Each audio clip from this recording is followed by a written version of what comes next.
Hi, welcome back to my channel. Today we're going to be talking about Halloween horror recommendations, but not from me.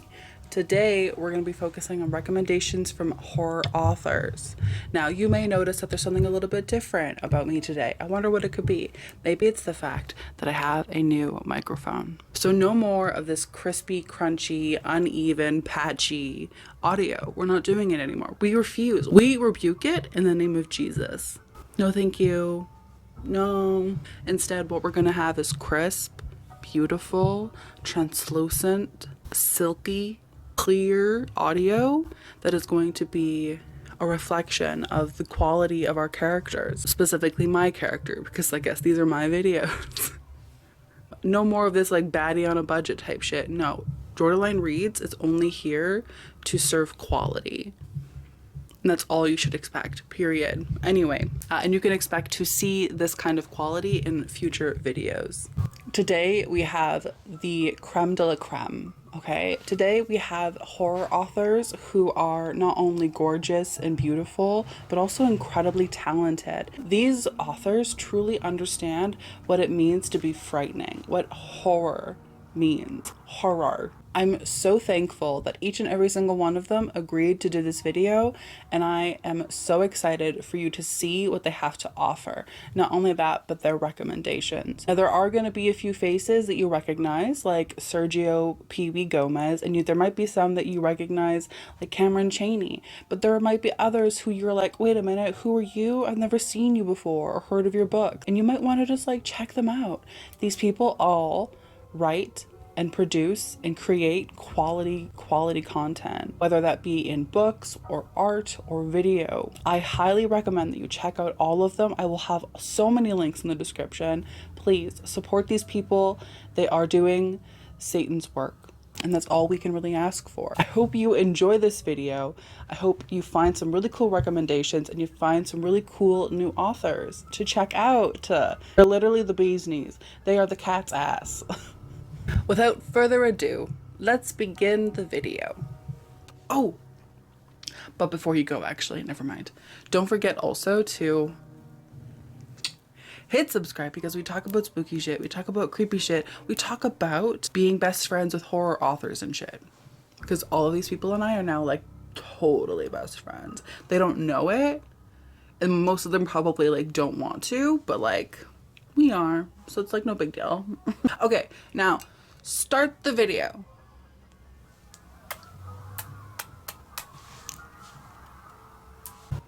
Start the video.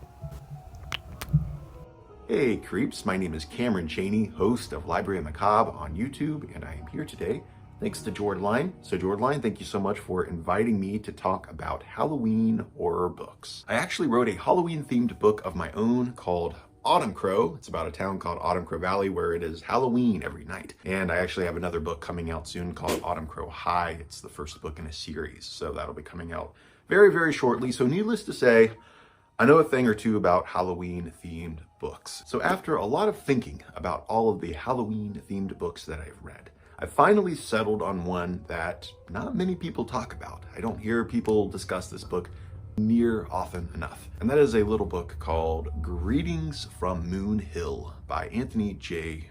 Rapino. The fact that nobody really talks about this book is a crime. It's really sad, because this book is so good, and it is just oozing with Halloween atmosphere. This is actually a short story collection, all taking place in the town of Moon Hill. So it's actually kind of similar to Autumn Crow in that way, where all of the stories are connected. There's actually like an overarching story that connects all of the other stories.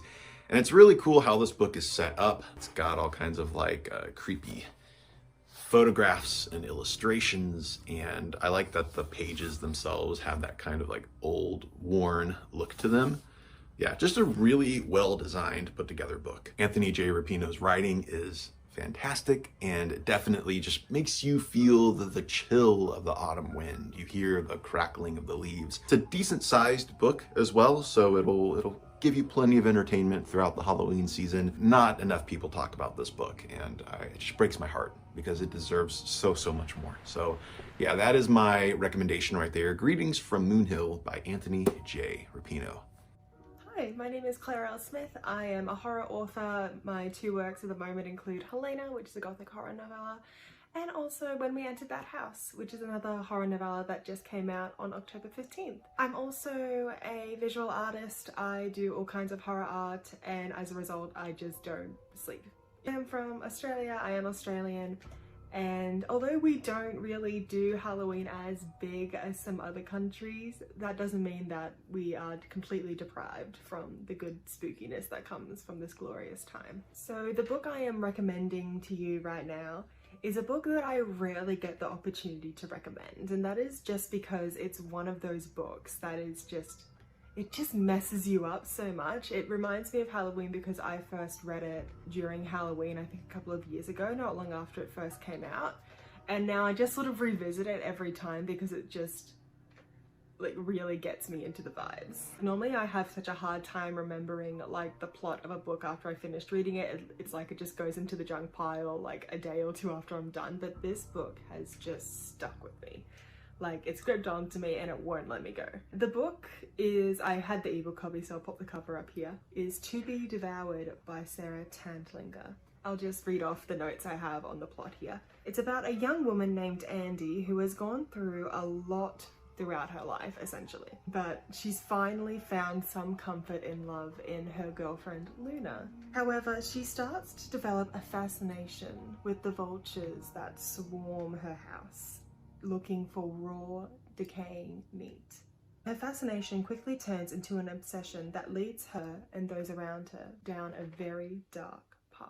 If you're really into sort of like the psychological aspects or even just themes of obsession in your books, this is definitely one for you. It's definitely one of my favorites. Overall, it's just a really captivating read. Like, I think it's just under 100 pages, but you just feel like you've gone through a whole roller coaster of craziness. Although despite all like the absolute amazing things I can say about this book, the one thing that always sort of stops me from like immediately recommending it to everyone because it's that good is the absolute like intense physical gore that happens. I physically gagged at one point. Like, I was planning to have dinner after quickly reading this, but I couldn't because it's like, okay, I'm gonna wait a few minutes just because I am reeling from what I just read. Another thing that just really sort of stuck with me that just like shows how amazing Sarah's writing is and her storytelling is that even though I knew this main character Andy was obviously unhinged and something horrible was going to happen at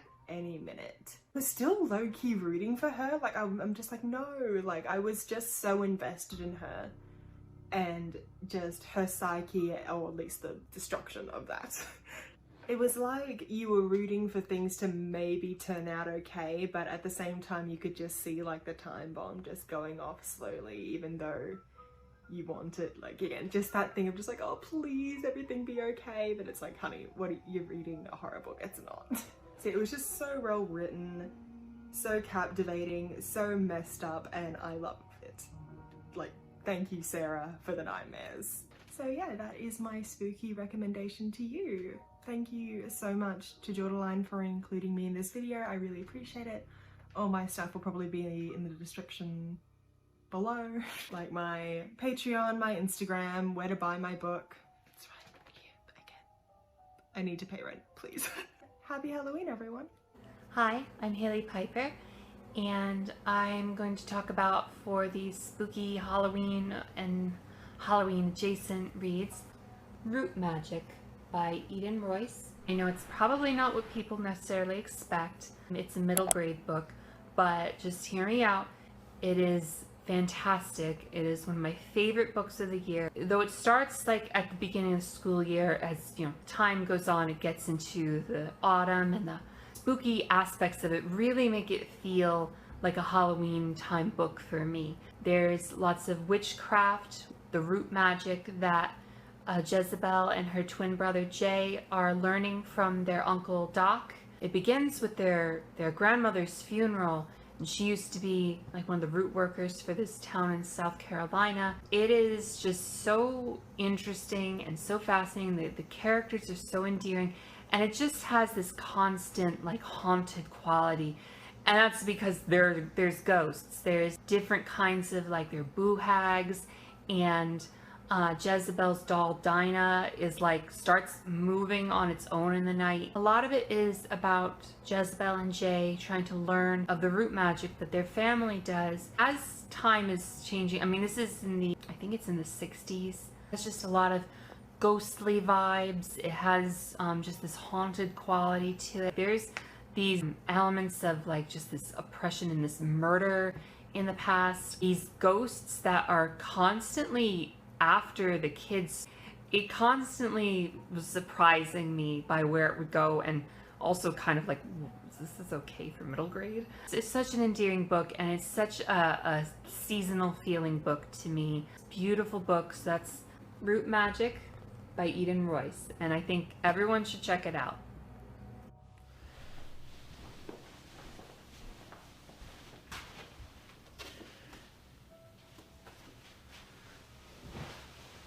Hello there, I'm Kalvin Ellis, the author of In the Hills Above the Gristmill. Thanks, Jordaline, for letting me come and talk about a book that I think is really good for the month of October and the Halloween time, and that is Take Your Turn, Teddy by Hayley Newlin. I actually just finished this book, and I'm really glad I read it this time of year. I know we're just kind of getting into that Halloween season, but it was perfect timing. It's got really everything you want in a horror novel. There's some nice nods to John Carpenter's Halloween with the name of the main character in this book. A rural setting, including a cornfield, as shown here on the cover. Got some great references to Shirley Jackson stuff, as well as clowns, demonic entities, ghosts, murder, really everything you could ask for in horror. So it is a fantastic book. Cover design is amazing. The back of the book looks beautiful. It's perfectly formatted. It is just cover to cover a great book to pick up. I, however, listened to the audiobook version, wonderfully produced and amazingly narrated by another horror author, Thomas Gloom.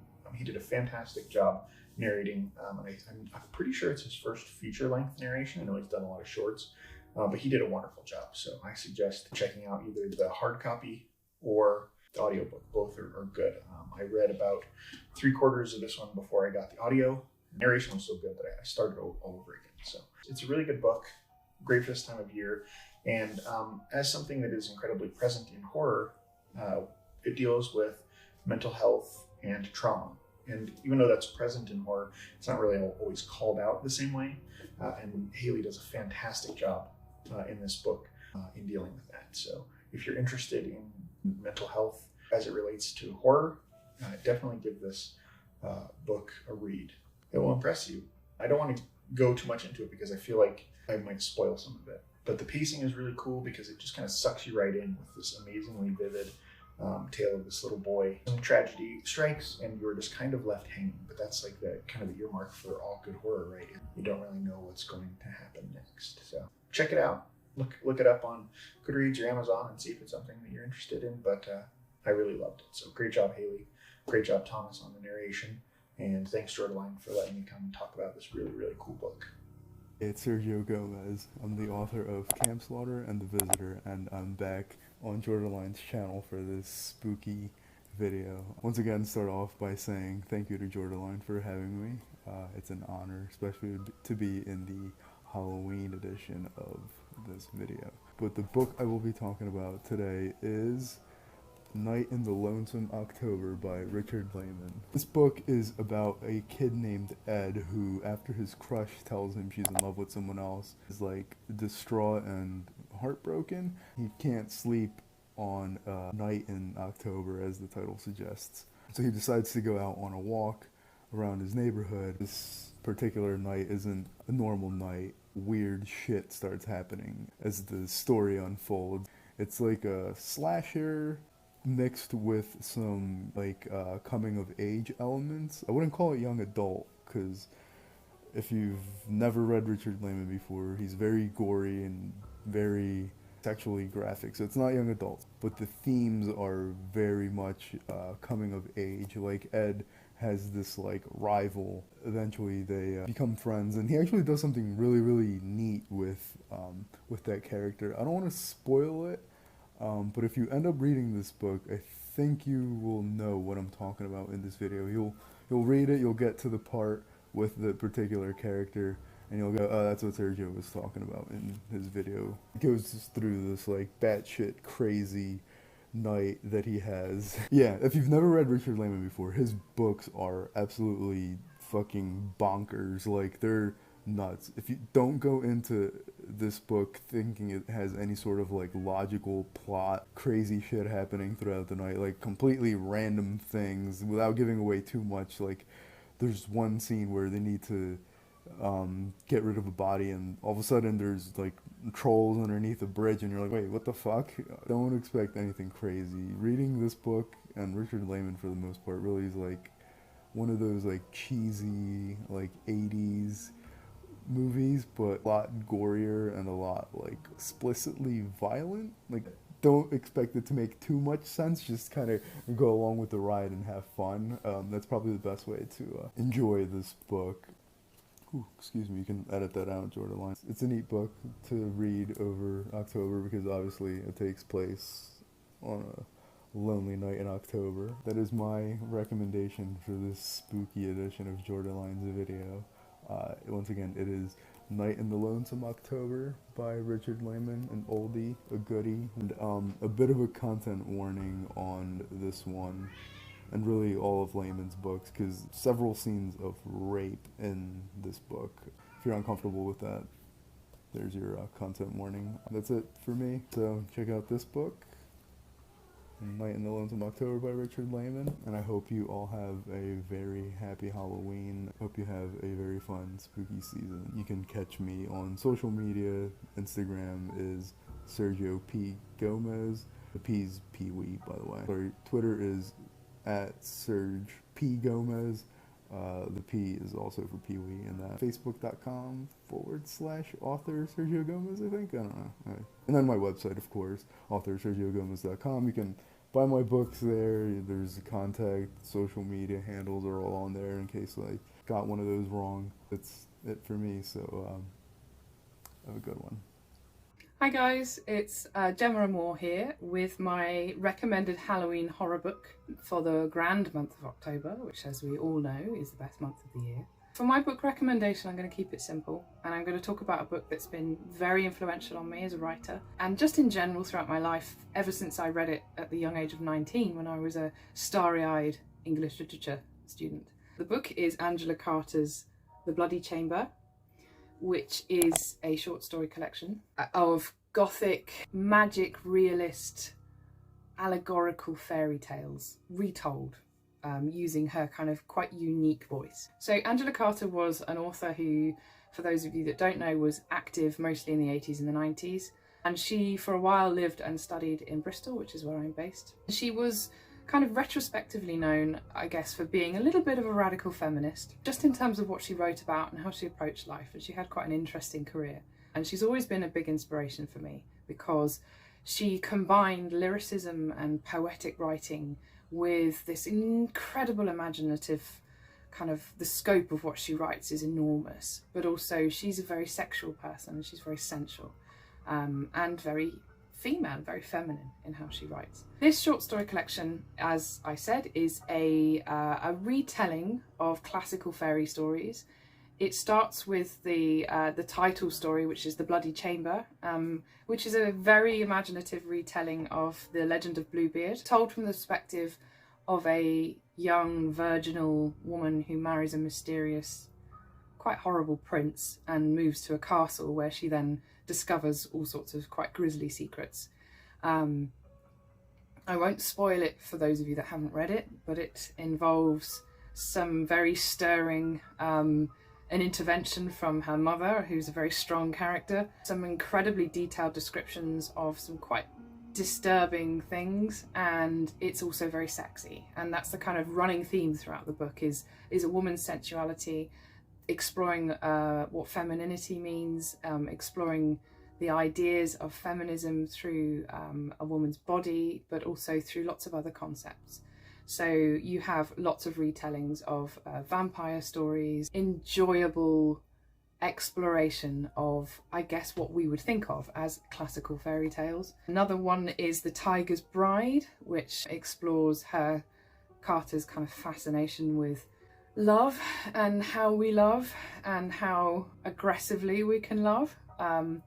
She's interested in the idea of beasts and how we as humans interact with that, and whether or not we are the beast ourselves. And transformation is another big theme as well that runs throughout the book. Puss in Boots is also one of the stories in there, which is great fun. The Earl King and the Snow Child, which is a very beautiful and very short story. The Company of Wolves is probably the other one you've heard of because there is a movie about it. It's her kind of very romanticised take on the werewolf myth.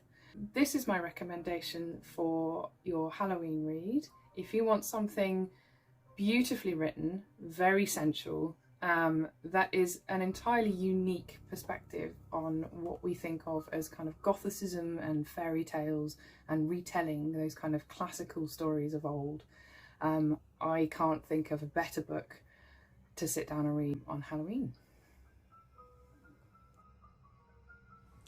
If you want to learn a little bit more about what I'm reading, what Vincent Price movies or other classic horror movies I am watching, or any of my upcoming projects, including a slasher short story called The Butcher on Blue Jay Way and a new novel called The Nowhere Man, follow me on any social media platforms at Hailey Newlin _author, or check me out at HaileyNewlinAuthor.com. My favorite kind of horror is very classic.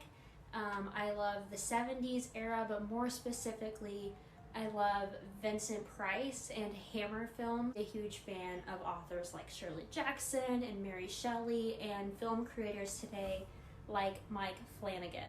So I wanted to tell you guys a little bit about a book that I think is a perfect spooky season kind of Halloween read, and it's actually pretty new. I just got done telling you guys I love classics, and I picked a new book. Mexican Gothic by Silvia Moreno Garcia. It to me feels like such a modern take on Shirley Jackson. Some of the characters in it, actually most of the characters in it other than the main character Naomi herself, are just really kind of not very pleasant. And then you have just some really sketchy stuff going on with her cousin kept in a room, kept away from people. That felt very much like Fall of the House of the Usher. That was just very unique. And then just overall the descriptions of things, you know, about centipedes, or the weather is always kind of cold and dreary. The house itself is also very isolated. It's just this really weird kind of contrast between the town and this house, which again, that theme of isolation is just so prominent in Gothic horror. This is just a creepy read. It very much reminds me of Shirley Jackson's writing, but it definitely has a modern spin on it as well.